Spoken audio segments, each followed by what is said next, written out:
Hello, friends, fiends, and fellow UBTubers, and welcome back to episode 757 of the Daily Comic and Collectible. Today, the collectible of the day is the Hasbro Toys Marvel Comics Presents Marvel Legends Series Retro Kenner Line Spider-Man and Electro 2-pack box set. This 2-pack features Spider-Man and Electro in the classic 3.75-inch scale, reminiscent of the vintage Kenner figures that were popular in the 1980s.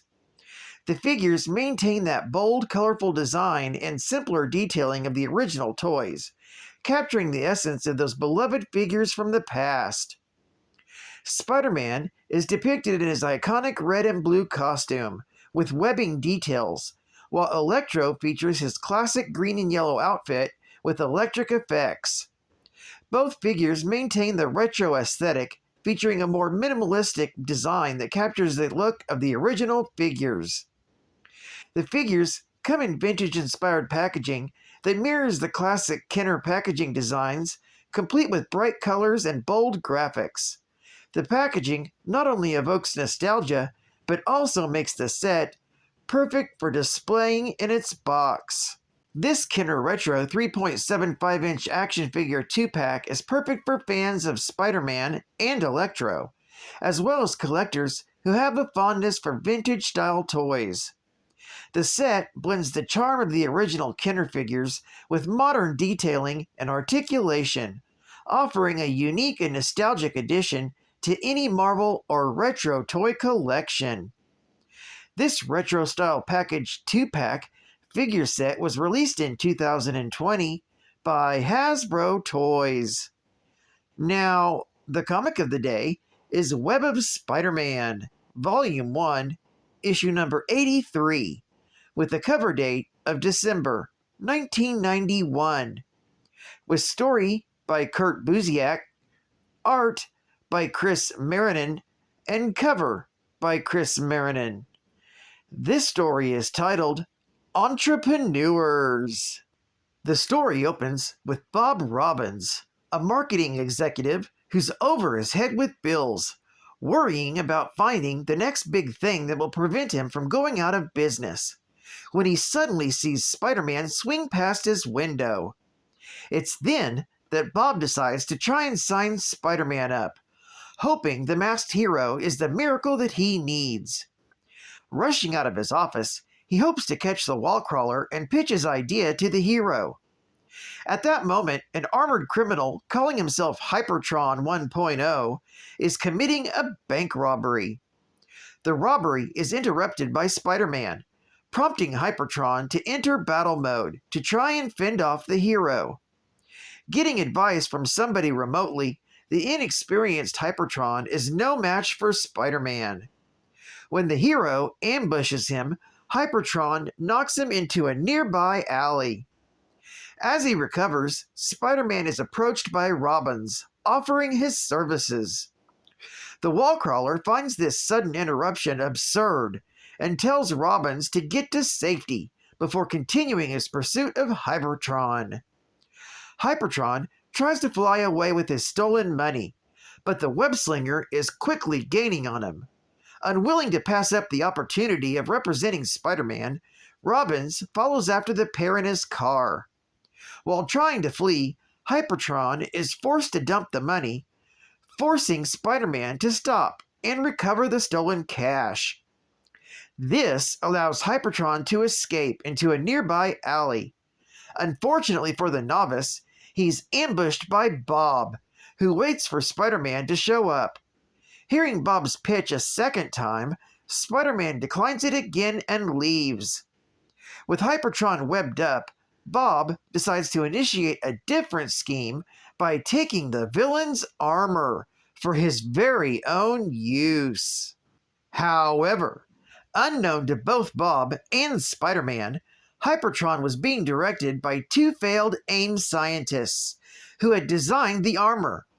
Realizing that their friend Chester was defeated, they begin tracking the armor so that they can recover it. Also, unaware that Bob took the armor, Spider-Man searches the area to find it, but comes up empty-handed. By this point, Bob has returned home, where he begins to modify the armor so he can wear it. Later, after bailing Chester out, the crooks begin tracking the armor and discover that it's moving again.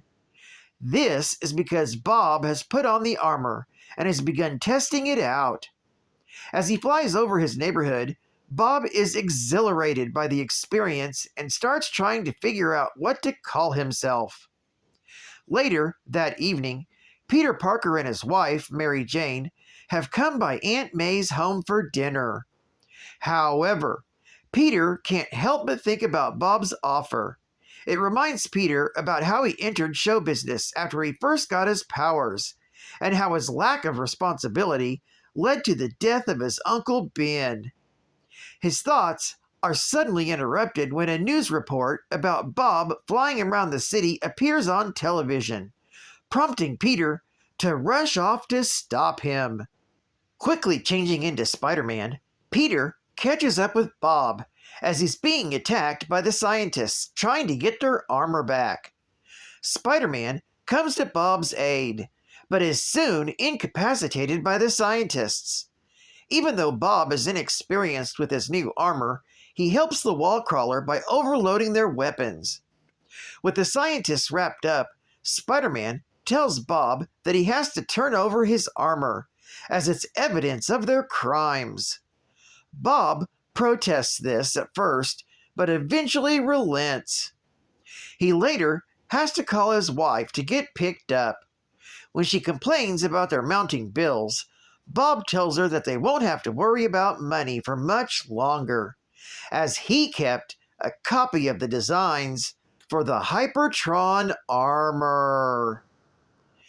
This story is continued in The Web of Spider-Man, issue number 84. Geek Fact: this issue is the first appearance of Hypertron 1.0, and it's also the first appearance of Sturdivant Bob Robbins, who will later go on to become the Bobster. Bonus Geek Fact: after the events of the Civil War story arc, the Bobster was listed as a potential recruit for the 50-state initiative, which called for one S.H.I.E.L.D.-sponsored superhuman team for each state. State-of-the-art gaming! It's all new! Oh my god. Get your mind back in the gutter! Time to get crude and rude, dude. Cause Shredder's nabbed April O'Neil again in Teenage Mutant Ninja Turtles 2. Back from the sewers. Konami's new bodacious shellbound Shock Shocker for Game Boy. 2 megs of memory puts major screenage in your face with bigger characters and cooler action. 6 totally tasty levels, plus 5 bonus pizza collecting stages. Attempt to release captured turtles in the most excellent rescue levels. All new feature lets you choose a level of difficulty. You walk, talk, jump, climb, skateboard, and surf your way through downtown sewers, abandoned buildings, subways, highways, the Technodrome, and other areas of pain. Righteous reporter April is missing serious airtime, dude. So get slicing, and maybe Shredder will choke and croak for good. Not! Teenage Mutant Ninja Turtles 2, Back from the Sewers, only for Game Boy on Konami. Bruh. I got me a comic. I found it on sale, and boy does it have a tail! The Geek Fact is a little old thing that brings a story together. Geek Fact, baby! Geek Fact, baby! Geek Fact, baby, Geek Fact!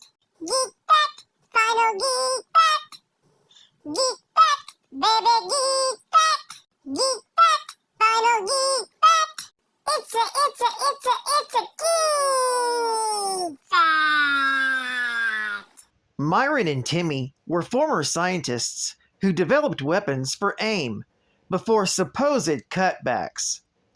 AIM stood for Advanced Idea Mechanics. Advanced Idea Mechanics is a privately funded think tank organized of a group of brilliant scientists whose sole dedication is to acquire and develop power through technological means to overthrow the governments of the world. They supply arms and technology to radicals and subversive organizations in order to foster a violent technological revolution of society while making a profit.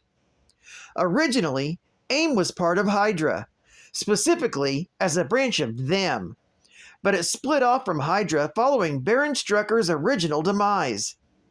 One of AIM's greatest accomplishments was the creation of the reality-warping Cosmic Cube. AIM has challenged leadership, splintered, and even rebranded many times over the years. Regardless, their leader usually holds the title of the Scientist Supreme, and is often either MODOK, Monica Rappaccini, or Andrew Forson. Well, I'd like to thank you for joining me for another Daily Comic and Collectible, and I hope to see you again Thursday. This is Cut Fun Comics Man, and I'll catch you on the flip, Thunder Kitties.